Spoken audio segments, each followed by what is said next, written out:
Hari itu panas, matahari ngebakar ubun-ubun kayak dendam lama. Di ujung desa berbukit, ada lapangan bola seadanya. Rumputnya gak rata, lebih banyak pasir dan kerikil.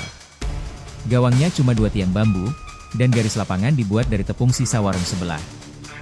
Disitulah Oyen dan teman-temannya biasa main. Sepatu?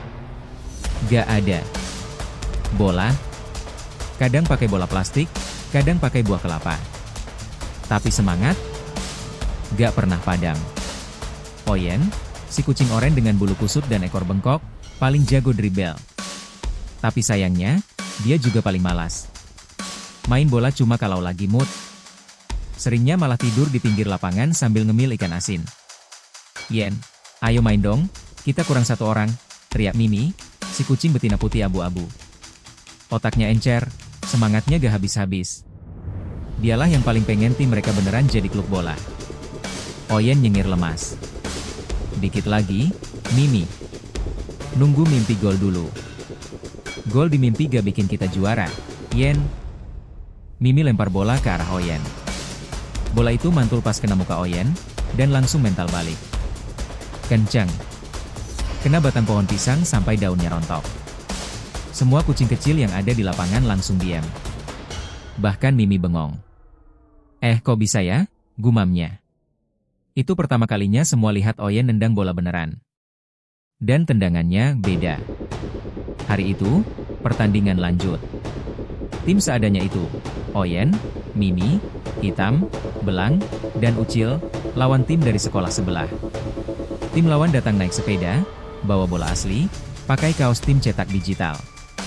Sementara tim Oyen, kaos seragam bekas lomba 17-an, bolanya bolong, semangatnya nyala. Pertandingan dimulai. 5 menit pertama, kekacauan. Hitam, yang jadi kiper, ketiduran berdiri. Ucil jatuh waktu lari. Belang sibuk ngelawak di tengah lapangan sampai lawan bingung dia posisi apa. Skor akhir, 6-0. Kalah telak. Tapi yang bikin beda, bukan hasilnya. Di detik-detik terakhir, Oyen yang selama ini cuma leha-leha, tiba-tiba maju. Dia rebut bola dari lawan, dribble zigzag lewat 3 pemain, dan tendang bola melesat kayak petir. Sayangnya, kena tiang. Penonton desa cuma bisa tepuk tangan pelan.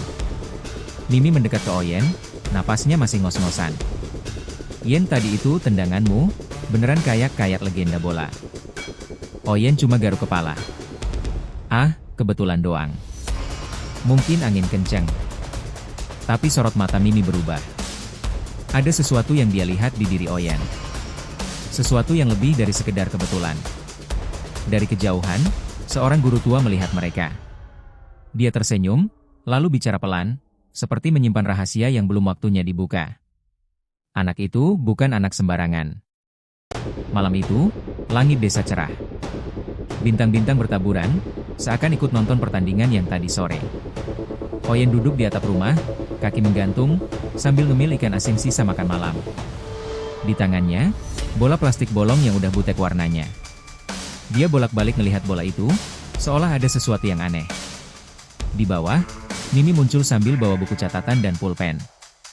Ngapain lo ngelamun di atas sana? Tanya Mimi sambil naik ke atap. Nunggu bulan purnama, jawab Oyen males-malesan.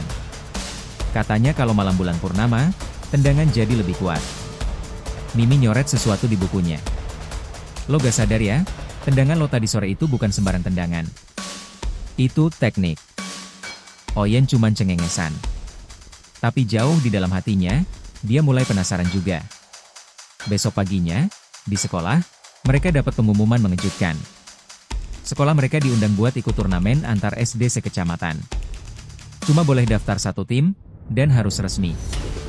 Mimi langsung daftar. Tapi syaratnya berat. Harus ada pelatih. Harus ada formasi. Harus pakai sepatu. Kita gak punya pelatih, gak punya sepatu, dan bahkan gak punya bola asli, seru Belang. Hitam ngangguk sambil ngantuk. Aku punya bola, tapi udah jadi tempat tidur. Mimi gak menyerah. Dia mulai muter desa nyari siapa aja yang bisa bantu. Sampai akhirnya dia nemu 1 nama. Seorang mantan pemain bola legendaris, yang katanya dulu main di liga luar negeri, Tapi sekarang ngilang entah kemana. Namanya Koro. Tapi sebelum mereka nemuin Koro, Mimi minta semua anggota latihan, termasuk Oyen. Di lapangan pasir, mereka bikin sesi latihan sendiri. Mimi jadi pelatih sementara.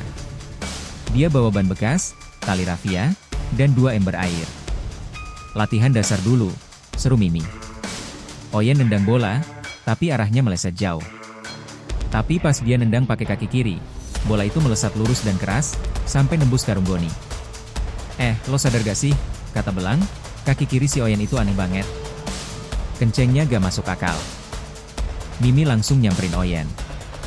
Yen, lo biasanya nendang pakai kaki kanan atau kiri? Oyen mikir. Gak tahu, gue tidur pakai dua-duanya. Mereka cek ulang. Setiap Oyen nendang pakai kaki kanan, biasa aja. Tapi kalau pakai kiri, bola bisa nembus apapun. Di saat itu, Mimi makin yakin. Ada sesuatu di diri Oyen. Sesuatu yang harus digali. Sore harinya, Oyen pulang ke rumah. Dia buka lemari tua di ruang belakang, nyari bola lamanya. Tapi yang dia temuin malah aneh. Sepasang sepatu bola kecil, usang, tapi ada inisial emas di bagian lidahnya. Huruf M. Ukiran kucing kecil dengan mahkota. Ibunya muncul di pintu. Wajahnya tegang. Kamu nemuin itu dari mana? Di lemari belakang. Ini punya siapa? Ibunya diam lama. Matanya berair. Itu warisan kakekmu. Tapi kamu belum boleh tahu ceritanya. Oyen menggenggam sepatu itu. Entah kenapa, dada kirinya berdebar kencang. Di luar, angin bertiup lebih kencang dari biasanya. Hari-hari berikutnya jadi penuh semangat. Mimi gila latihan, tiap pagi udah teriak-teriak di depan rumah anggota tim, nyuruh stretching sama lari keliling lapangan 5 kali. Belang ngeluh, Ucil kepleset, kita melanjutin tidur di bawah tiang gawang. Tapi mereka tetap datang. Tiap hari. Mereka sadar, satu-satunya kesempatan ikut turnamen antar sekolah tinggal 2 minggu lagi. Dan selama belum punya pelatih, Mimi yang ambil alih semua. Di tengah panasnya siang, mereka latihan pakai ban bekas, latihan passing pakai kelapa, bahkan latih ketahanan lari sambil dikejar kambing tetangga. Di suatu sore yang lengket dan penuh debu, Mimi berkumpul sama mereka di bawah pohon jambu. Kita harus punya nama tim. Gak bisa daftar turnamen kalau masih tim tanpa nama. Belang langsung angkat tangan. Gimana kalau tim harimau terbang berkaki petir tersambar petasan? Semua langsung melotot ke dia. Ucil nyeletuk, itu nama tim apa judul sinetron? Oyen yang duduk sambil kipas-kipas akhirnya buka suara. Gimana kalau Oyen FC aja? Lah, kenapa harus nama lo? Protes Mimi. Oyen nyengir, biar gampang. Gue paling mager ngafalin nama panjang-panjang. Tapi anehnya, semua setuju. Gak ada alasan jelas. Tapi, Oyen FC, kedengeran pas. Dan akhirnya mereka daftar turnamen dengan nama itu. Hari pendaftaran, mereka datang ke sekolah pusat turnamen. Semua peserta lain pakai sepatu proper, baju jersey tim cetakan, dan coach berjas lengkap. Sementara mereka, seragam tambal sulam, sepatu beda-beda ukuran, dan gak ada pelatih. Petugas daftar cuma melongo. Mana pelatihnya? Mimi nyodorin formulir. Masih menyusul. Petugas ngelirik ragu, tapi akhirnya ngasih stempel. Oyen FC resmi masuk daftar tim turnamen antar SD kecamatan. Tapi kebahagiaan mereka gak lama. Di perjalanan pulang, mereka lewat lapangan besar milik SD elit. Di sana, latihan dilakukan dengan drone, kamera analisis, dan pelatih dari luar kota. Tim itu lengkap, disiplin, dan penuh aura sombong. Nama tim mereka, Garuda Paus United. Dan di tengah mereka, berdiri seekor kucing putih dengan sorban merah kecil di kepala, badan tinggi tegap, dan tatapan tajam. Namanya Raka. Dia melirik ke arah Oyen FC. Jadi ini, tim dari desa yang katanya mau ikut turnamen? Oyen menguap. Yai, kenapa mangnya? Raka mendekat, senyum sinis. Tim kayak kalian cuma bikin malu. Kalian bakal jadi korban gol pembuka kami. Belang udah mau nyaut, tapi Mimi nahan. Dia narik semua mundur. Nanti. Biar kita balas di lapangan. Dan sejak saat itu, semangat Oyen FC gak bisa diredam. Mereka bukan cuma mau ikut turnamen. Mereka mau ngalahin tim paling elit sekecamatan. Dan untuk itu mereka butuh pelatih. Bukan sembarang pelatih. Pelatih yang punya sejarah. Yang dulu sempat menghilang. Mereka butuh Koro. Pagi itu, Oyen, Mimi, dan Ucil berangkat lebih pagi dari biasanya. Bukan untuk latihan, tapi untuk nyari satu sosok yang selama ini cuma muncul di cerita warung kopi dan dongeng bapak-bapak desa. Sosok yang katanya dulunya striker legendaris, tapi tiba-tiba hilang dari dunia bola kucing tanpa jejak. Namanya Koro. Menurut rumor, Koro tinggal di ujung desa, dekat kebun bambu, di rumah kecil yang dikelilingi pagar kayu dan ditumbuhi semak liar. Banyak yang bilang dia udah pensiun, gak mau ngurus bola lagi. Tapi Mimi yakin, dia satu-satunya harapan mereka. Begitu mereka sampai di rumah itu, suasana langsung beda. Udara lebih dingin, angin seolah berhenti. Dari balik jendela, ada siluet seekor kucing besar, duduk diam dengan kepala tertunduk. Mimi nekat ketuk pintu. Sekali. 2 kali. Gak ada jawaban. Ucil nyamperin celah pagar. Pak Koro, kami butuh pelatih.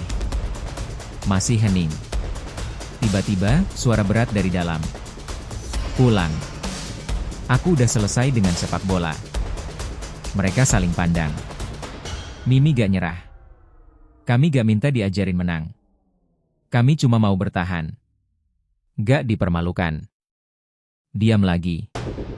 Lalu suara langkah kaki mendekat. Pintu terbuka. Seekor kucing abu-abu besar muncul. Badannya penuh bekas luka, bulunya kusut, satu telinga sobek. Matanya tajam.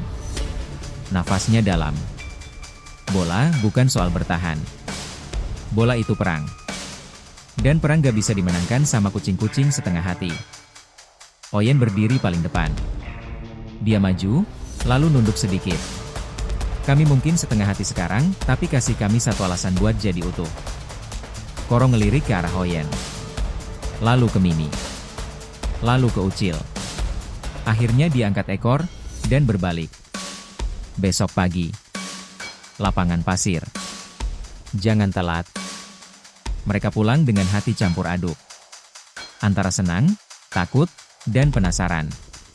Besok paginya, Koro muncul di lapangan dengan kaos robek dan sebatang kayu.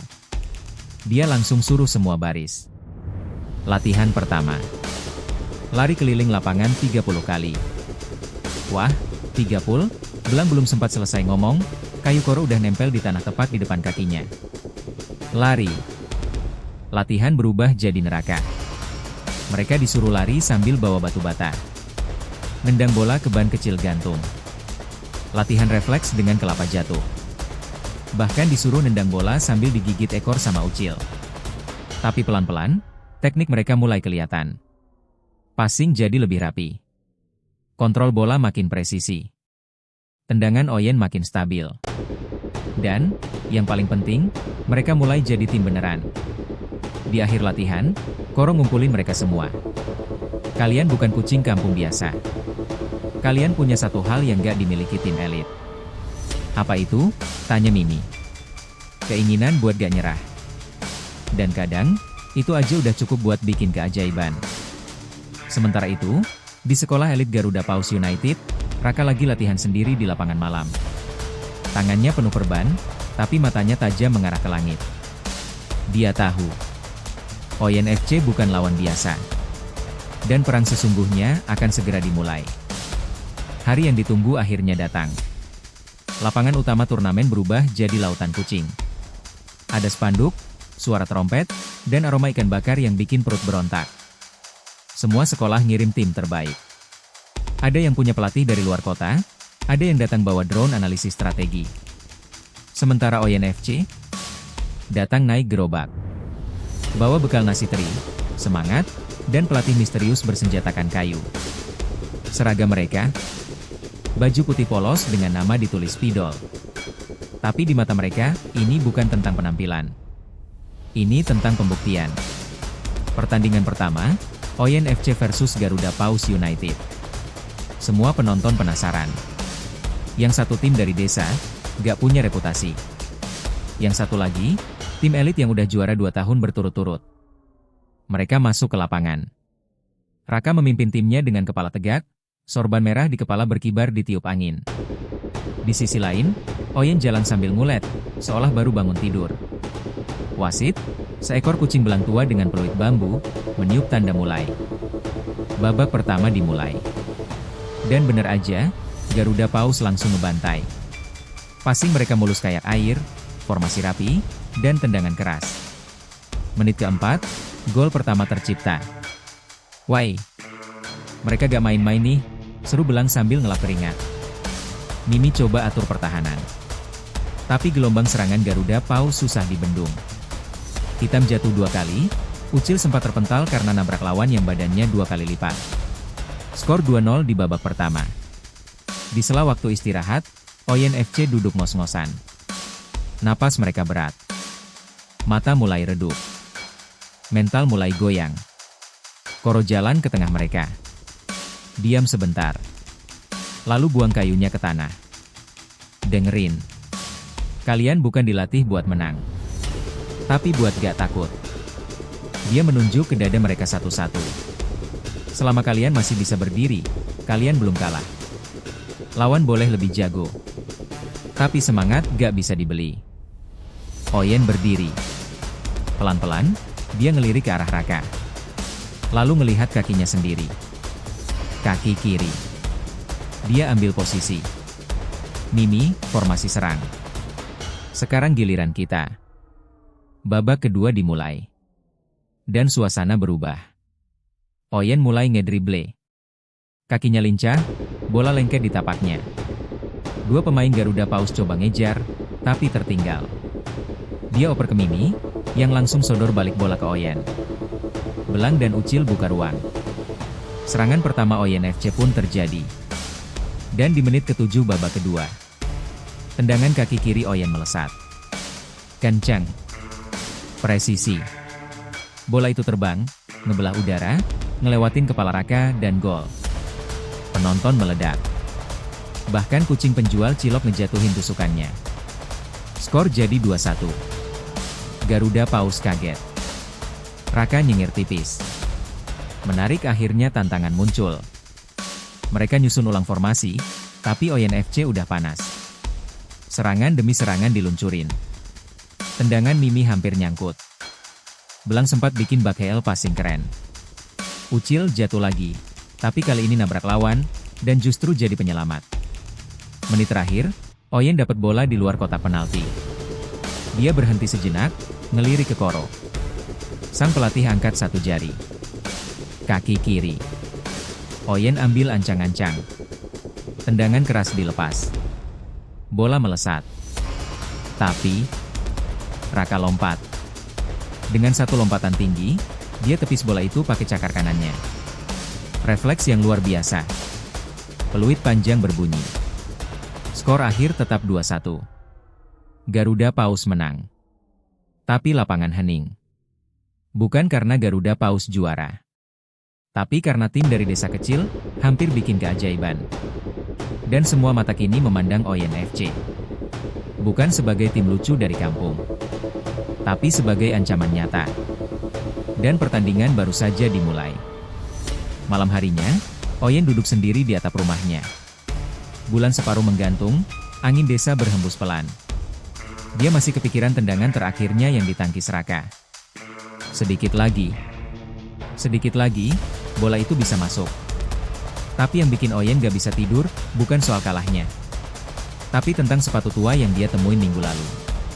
Sepatu kecil, penuh debu, dengan huruf M dan ukiran mahkota di lidahnya. Ada rasa aneh tiap kali dia lihat sepatu itu. Kayak, nyambung ke darahnya sendiri. Pagi-pagi banget, sebelum ayam teriak, Oyen nekat nanya ke ibunya lagi. Bu, siapa sebenarnya kakek? Ibunya awalnya diam. Tapi akhirnya nyerah juga. Kakekmu, dulu, bukan cuma pemain bola biasa. Dia pernah jadi pemain terbaik seantero negeri kucing. Oyen bengong. Yang benar? Ibunya angguk pelan. Namanya Manggala. Pemilik kaki kiri terkuat yang pernah ada. Julukannya, Raja Tendangan Langit. Oyen duduk. Mulutnya terbuka, tapi gak keluar suara. Dulu, waktu Allah masih kasih umur panjang ke kakekmu, dia sempat ngelatih banyak tim. Tapi karena politik dan iri hati, dia difitnah, dan semua rekam jejaknya dihapus. Sejak itu, dia mundur. Dan sembunyi di balik desa kecil ini. Sepatu itu punya kakek. Ibunya mengangguk lagi. Dan dia pernah bilang, kalau cucunya bisa bikin tendangan yang sama itu berarti darah Raja Langit masih hidup. Oyen merinding. Jantungnya berdetak makin cepat. Keesokan harinya, Oyen bawa sepatu itu ke lapangan. Dia pakai meskipun ukurannya sempit, dan talinya udah mulai lapuk. Tapi begitu dia nendang bola pakai kaki kiri, sesuatu terjadi. Bola itu melesat, tapi bukan cuma cepat. Arah bolanya berbelok di udara, kayak ditarik angin. Ujungnya, ngegores tiang gawang, dan mental balik hampir ke tengah lapangan. Mimi, yang lihat dari pinggir lapangan, bengong.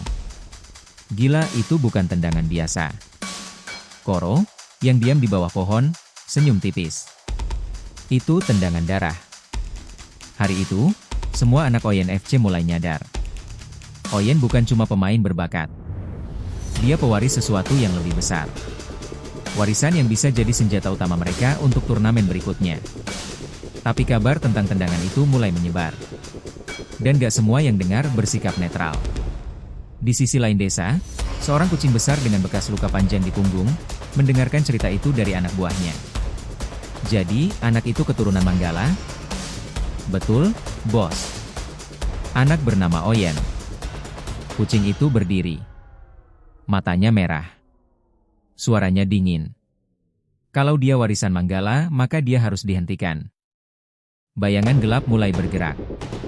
Dan Oyen FC, tanpa mereka tahu, baru saja masuk ke pusaran rahasia lama dunia sepak bola kucing. Hujan deras mengguyur desa selama 3 hari penuh. Lapangan latihan jadi lumpur, bola nyangkut di tanah, dan belang hampir tenggelam pas coba sliding di tengah genangan. Tapi semangat Oyen FC gak kendur. Koro tetap melatih mereka. Latihan berubah jadi survival. Mereka dilatih bertahan di cuaca buruk, passing pakai buah nangka, dan nendang bola sambil diterpa hujan angin. Semua itu bukan buat gaya, tapi buat nyiapin mereka jadi pemain sejati, yang siap main dalam kondisi apapun. Di sela latihan, Koro mulai ngelihatin Oyen lebih sering. Dia perhatiin tendangan kiri Oyen. Matanya tajam, penuh tanya. Sampai suatu malam, Koro manggil Oyen sendirian. Aku tahu kamu nemu sepatu itu. Oyen kaget. Tapi angguk pelan. Kamu tahu siapa kakekmu? Sudah. Namanya? Manggala. Koro diam lama. Lalu jalan pelan ke arah gudang tua di pinggir lapangan. Dia buka kunci, dan di dalamnya ada papan tua penuh foto, catatan, dan sketsa-sketsa taktik kuno. Dulu aku dan Manggala satu tim. Tim nasional kucing. Aku pelatih, dia striker utama. Oyen melongo. Kami hampir menjuarai dunia. Tapi ada pengkhianat dalam tim.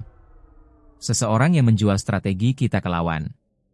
Dan semua dituduhkan ke Manggala. Oyen nunduk. Dan sekarang orang itu masih ada? Koro angguk pelan. Namanya Sora. Dia dulu gelandang bertahan. Licik, manipulatif. Sekarang dia jadi pelatih pribadi tim-tim elit. Termasuk pelatih pribadi Raka. Darah Oyen mendidih. Jadi itu sebabnya tendangan terakhirnya bisa dipetis. Karena Sora tahu gaya main Manggala. Dan sekarang, dia ngajarin Raka buat ngalahin Oyen, dari akar. Di waktu yang sama, di sebuah tempat mewah, Raka lagi latihan di bawah pengawasan seekor kucing abu-abu tua berjas hitam. Sora. Dia mulai sadar siapa dirinya, kata Sora, sambil menyusun pion taktik di papan kecil. Lalu apa yang harus saya lakukan? Tanya Raka. Sora tersenyum dingin. Hancurkan dia sebelum dia jadi legenda kedua. Keesokan harinya, satu surat misterius sampai ke rumah Oyen. Surat tantangan. Pertandingan persahabatan. Oyen FC versus tim Elite Shadow Claw. Sabtu malam. Di lapangan rahasia pinggir hutan bambu. Mimi baca surat itu sambil misuh. Persahabatan apanya? Ini jebakan. Tapi Oyen gak gentar. Kalau kita mau jadi tim hebat, kita gak bisa pilih lawan. Koro, yang biasanya kalem, kali ini berdiri. Aku ikut. Kalian gak tahu apa yang kalian hadapi. Dan malam itu, mereka berangkat ke lapangan rahasia. Kabut tebal turun dari langit. Bayangan mulai bergerak di antara semak dan pohon bambu. Dan dari ujung lapangan, tim Shadow Claw muncul. Pemain-pemain tinggi, berbadan kekar, semua pakai baju hitam dengan mata yang nyala merah samar. Di tengah mereka, seekor kucing besar dengan cakar baja. Selamat datang, Oyen FC, kata suara berat di ujung lapangan.